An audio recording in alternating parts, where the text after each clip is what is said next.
A very amazing and enthusiastic welcome to this incredible platform of the Value of Study.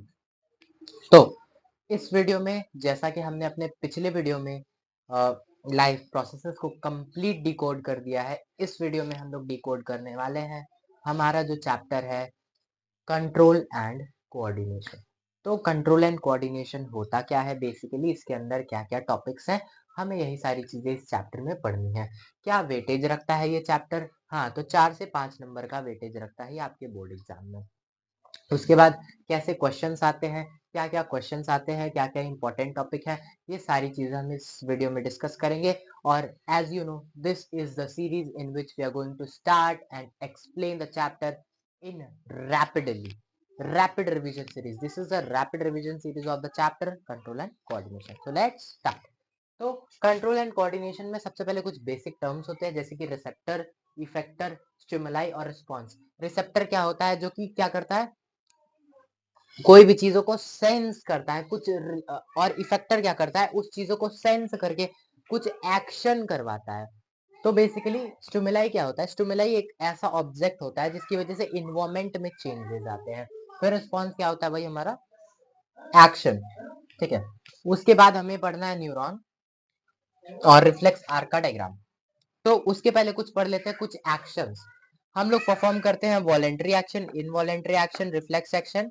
तो voluntary actions ऐसे actions होते हैं जिनको हम कंट्रोल कर सकते हैं अपनी बॉडी से। तो the actions which are controlled by our body are known as voluntary actions. इसी का ऑपोजिट होता है involuntary actions. The actions which we can not control through our body are known as involuntary actions. फिर इसके बाद जो हमारा topic है वो है रिफ्लेक्स एक्शन। तो रिफ्लेक्स एक्शन क्या होता है? ऐसा एक्शन जो कि हम लोग सडनली या फिर सडन मूवमेंट पे करते हैं किसी भी चीज के स्टिमुलाई के रिस्पॉन्स में। तो ऐसे एक्शन को हम लोग रिफ्लेक्स एक्शन कहते हैं। तो रिफ्लेक्स एक्शन के अंदर जैसे आया, आपने कोई हॉट पैन को अचानक में टच कर दिया, तो फिर आप कैसा एक्शन करोगे, उसी को हम लोग रिफ्लेक्स एक्शन के अंदर में रखेंगे। फिर हमारे पास कुछ दो मूवमेंट्स आते हैं, ट्रॉपिक मूवमेंट और नास्टिक मूवमेंट। ट्रॉपिक मूवमेंट क्या होता है? जहां पे हम लोग किसी चीज के ग्रोथ की, देखो ग्रोथ डिपेंडेंट जो मूवमेंट होता है प्लांट का, उसी को हम लोग ट्रॉपिक मूवमेंट बोलते हैं। अब ये बेसिकली हमारा इतने टाइप्स का होता है। फोटोट्रॉपिज्म मतलब लाइट के रिस्पॉन्स में ग्रोथ करना या फिर लाइट के ऑपोजिट में ग्रोथ करना। ठीक है, तो जो रिस्पॉन्स में करेगा उसको पॉजिटिव फोटोट्रॉपिज्म बोलेंगे, जो नेगेटिव मतलब उसके ऑपोजिट करेगा तो उसको नेगेटिव फोटोट्रॉपिज्म। ऐसे सारे केस में होता है। तो हाइड्रोट्रॉपिज्म क्या होता है? या फिर वाटर की तरफ या फिर वाटर के ऑपोजिट ग्रो करना। जियोट्रॉपिज्म या फिर ग्रेविटी के तरफ या फिर ग्रेविटी के ऑपोजिट में ग्रो करना। कीमोट्रॉपिज्म या फिर किसी केमिकल सेंसिटिव किसी पार्ट की तरफ ग्रो करना या फिर उसके ऑपोजिट में ग्रो करना। उसके बाद थिग्मोट्रॉपिज्म। तो बेसिकली इस चैप्टर में हमें पढ़ना है वो है न्यूरॉन का स्ट्रक्चर, जो कि बहुत इंपॉर्टेंट स्ट्रक्चर है। ये हमारा रिफ्लेक्स आर्क का डायग्राम। तो एक मूवमेंट और आता है हमारा नास्टिक मूवमेंट। तो व्हाट इज नास्टिक मूवमेंट? दो बेसिकली नास्टिक मूवमेंट वो मूवमेंट होता है जो कि प्लांट शो करता है किसी स्टिमुलाई के एक्शन एफेक्शन की वजह से, लेकिन यहाँ पे कोई ग्रोथ का रोल नहीं होता है। तो इस मूवमेंट में बेसिकली क्या होता है, कोई प्लांट अपने आप का, जैसे उसने कुछ मूवमेंट दिखाया लीव्स में, जैसे कि आपका टच मी नॉट प्लांट, जिसका बोटानिकल नेम या फिर आपके लैंग्वेज में बायोलॉजिकल नेम होता है, क्या बोलते हैं, touch me not mimosa pudica. Mimosa pudica उसका नाम होता है। फिर उसके बाद फिर ये भी दो टाइप्स का होता है, एक फोटोनास्टी, एक थिग्मोनास्टी। या फिर अगर आप उसको टच करोगे तब उसने कुछ ऐसा फंक्शन किया तो उसको थिग्मोनास्टी बोलेंगे, या फिर वो लाइट की रिस्पॉन्स में किया तो उसको फोटोनास्टी। तो टच के रिस्पॉन्स में कौन कौन करता है? जैसे कि आपका टच मी नॉट प्लांट। और लाइट के रिस्पॉन्स में कौन करता है? आपका सनफ्लावर। आप देखोगे जब सनफ्लावर ऐसे ब्लूम करता है तो उसके बाद वो सन की डायरेक्शन में क्या करता है, मूवमेंट करता है। जिस डायरेक्शन में सन जाएगा उस डायरेक्शन में ऐसे फ्लावर मूव करेगा। हाँ, तो ये सारे, हाँ थिग्मोट्रॉपिज्म मेरा बच गया था। जब आप किसी, जैसे आपने कोई वुड का सपोर्ट दे दिया किसी प्लांट को, तो उसके रिस्पॉन्स में ग्रो करना। जैसे कि आपका जो क्यूकम्बर का प्लांट होता है वो वुड के या फिर किसी भी चीज के रिस्पॉन्स में ग्रो करता है, उसके साथ ग्रो करता है, उसके अंदर से कुछ स्ट्रिंग्स निकलती है जो कि कुछ ऐसा स्ट्रक्चर बनाती है, उसके बाद वो ग्रो करता है। तो ऐसे मूवमेंट को हम लोग थिग्मोट्रॉपिज्म बोलते हैं। उसके बाद का जो हमारा टॉपिक है वह है स्ट्रक्चर ऑफ न्यूरॉन। तो न्यूरॉन क्या होता है, ये बेसिकली स्ट्रक्चरल और फंक्शनल यूनिट ऑफ होता है हमारे कोऑर्डिनेशन का। तो कोऑर्डिनेशन क्या होता है, सबसे पहले कोऑर्डिनेशन मतलब एक बॉडी पार्ट का दूसरे बॉडी पार्ट के साथ लिंक होके एक साथ फंक्शनिंग करना, इसी को हम लोग कोऑर्डिनेशन बोलते हैं। तो आप न्यूरॉन के स्ट्रक्चर को लेबल कर लेते हैं। ये हमारा स्ट्रक्चर ऑफ न्यूरॉन, ये है हमारा न्यूक्लियस, ये है हमारा डेंड्राइट्स, ये है हमारा एक्सॉन, और जो इसकी शीट है ऊपर की कवरिंग है उसको एक्सोलेमा बोलते हैं। ये जो गैप है इसको बोलते हैं नोड ऑफ रेनवियर। उसके बाद इसको हम लोग बोलते हैं नर्व एंडिंग। अभी लेबल करने को इसमें हम लोग बहुत कुछ लेबल कर सकते हैं, जैसे कि माइलिन शीट और एक्सोलेमा, उसके बाद फिर न्यूक्लियर मेम्ब्रेन, फिर ये हमारा साइटोप्लाज्म। ऐसे हम लोग बहुत सारी चीजें लेबल कर सकते हैं, लेकिन आपके 10th के लेवल पे सिर्फ इतनी चीजें लेबल करनी है। ऑल्दो कई सारी बुक्स में लेबलिंग ज्यादा दी होती है, लेकिन अगर आप अपने बोर्ड्स में इतना भी लेबल कर दोगे that's sufficient for your question if it will be asked. ठीक है, ये हमारा क्या होता है, ये स्ट्रक्चर यहाँ पे गैप होता है साइनैप्स। साइनैप्स का फंक्शनिंग क्या होता है, जब एक कोई जैसे कोई केमिकल का ट्रांसफर हो रहा होता है हमारी बॉडी में, एक केमिकल का ट्रांसफर यहाँ से यहाँ हो रहा होगा, तो वहां पे कुछ केमिकल्स ऐसे न्यूरॉन्स के बेसिस से ट्रांसफर होगा।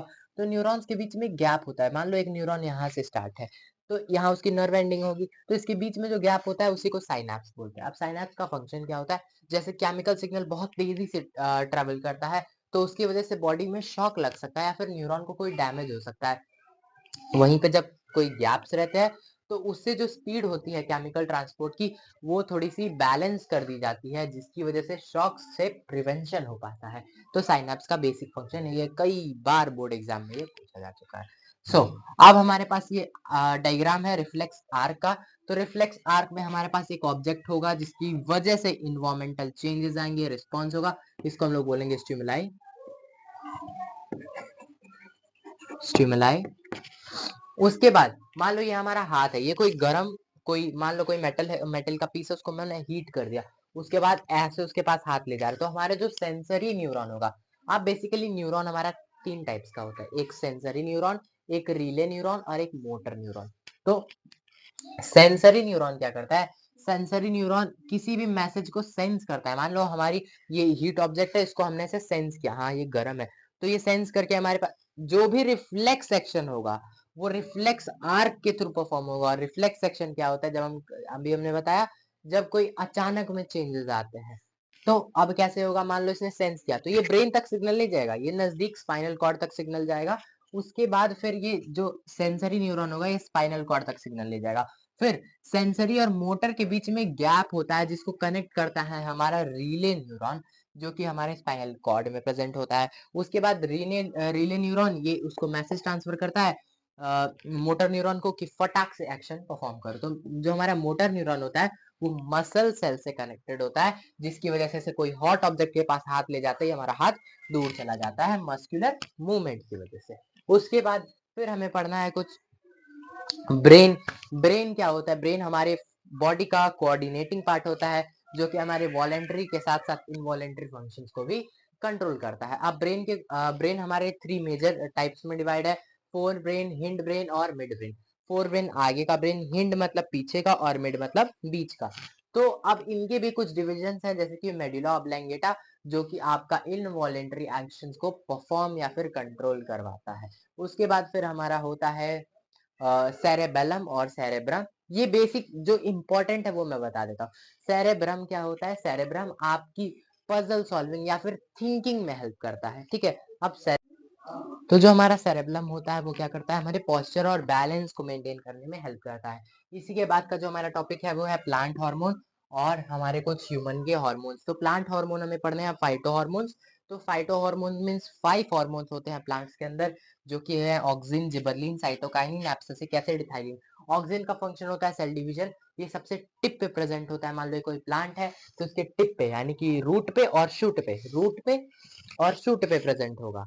तो ये सेल डिवीजन करवाता है। फिर जिबरलिन क्या करता है, सेल एलोंगेशन, मतलब सेल तो डिवाइड हो गया, ये सेल छोटे छोटे सेल्स में डिवाइड हो गया, अब इनको बड़ा करने में जिबरलिन हार्मोन का रोल होता है। साइटोकाइनिन, नाम से ही पता चल रहा है, साइटो मीन सेल, काइनिन मतलब डिवीजन, ये भी सेल डिवीजन करवाता है। तो मेजर रोल जो हमारा होता है साइटोकाइनिन का, देखो ऑक्सिन तो हमारा टिप पे प्रेजेंट होता है, लेकिन जो साइटोकाइनिन होता है वो गर्थ इंक्रीज कराने में हेल्प करता है। जो पेड़ की चौड़ाई होती है बार्क्स के साइड में, वो इंक्रीज कराने का साइटोकाइनिन का रोल होता है। उसके बाद फिर एब्सिसिक एसिड है जो कि लीव्स की फॉलिंग में हेल्प करता है। फिर इथाइलिन है जो कि राइपनिंग ऑफ फ्रूट्स में हेल्प करता है। इसी के साथ हमारा है ह्यूमन हार्मोन का टॉपिक, जो कि काफी इंपॉर्टेंट है। HGH यानी कि ह्यूमन ग्रोथ हार्मोन, इसका ग्रोथ फंक्शन क्या है, इसका ग्रोथ करवाना। अब अगर ये ह्यूमन ग्रोथ हार्मोन ज्यादा सिक्रेट करेगा तो फिर जेंजिटम नाम की, कोई जेंजिटम के नाम की बीमारी हो जाएगी जिसमें हाइट ज्यादा ग्रो कर जाएगी। और अगर कम सिक्रेट होगा हमारी बॉडी में तो डॉर्फिज्म हो जाएगी, मतलब जो लोग छोटे रह जाते हैं, ठीक है। अब थायरॉक्सिन का क्या काम होता है, थायरॉक्सिन थायराइड ग्लैंड सिक्रेट करवाता है, ये मेटाबॉलिज्म एक्टिविटी को कंट्रोल करता है, डाइजेशन और बाकी सब केमिकल एक्टिविटीज, मेटाबॉलिज्म।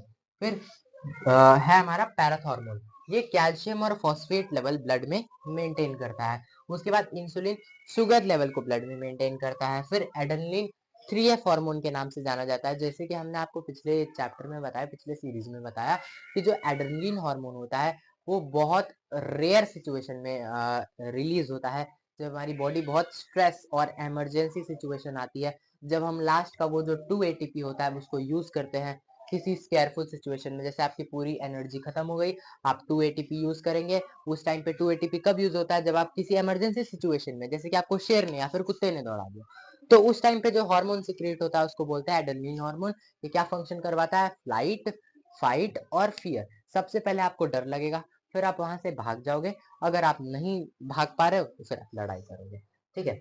और फिर टेस्टोस्टेरोन, जिसको हम लोग मेल हार्मोन भी बोलते हैं, ये प्यूबर्टी के लिए रिस्पॉन्सिबल होता है। फिर ऑस्ट्रोजन एंड प्रोजेस्टेरॉन, जो कि गर्ल्स मतलब सेक्स हार्मोन होता है, जो कि ये भी प्यूबर्टी के लिए रिस्पॉन्सिबल होता है। अब टेस्टोस्टेरोन हमारा टेस्टिकल्स में से रिलीज होता है, और ऑस्ट्रोजन और प्रोजेस्टेरॉन हमारी ओवरीज में से। फिर ऑक्सीटोसिन जो होता है उसको हम लोग बर्थ हार्मोन भी कहते हैं, क्योंकि ये लैक्टेशन का प्रोसेस भी परफॉर्म करवाता है, लैक्टेशन, ठीक है। अब FSH, जो हमारा FSH हार्मोन होता है, फॉलिकल स्टिमुलेटिंग हार्मोन, ये स्पर्मेटोजेनेसिस और oogenesis मतलब फॉर्मेशन ऑफ स्पर्म एंड ओवा, इसको कंट्रोल करता है। So this was the chapter, I hope you understood this concept in a very concise way। तो हमने इस चैप्टर को भी एक पेज में निपटा दिया। इसी के साथ हम आगे बढ़ते हैं, हम अपने आगे वाले लेक्चर में हम कवर करेंगे अपना रिप्रोडक्शन चैप्टर, जो कि काफी बच्चों का फेवरेट चैप्टर रहने वाला है। सो मिलते हैं अगली वीडियो में। Have a nice day, I may your preparation are going well, have a nice day, bye bye.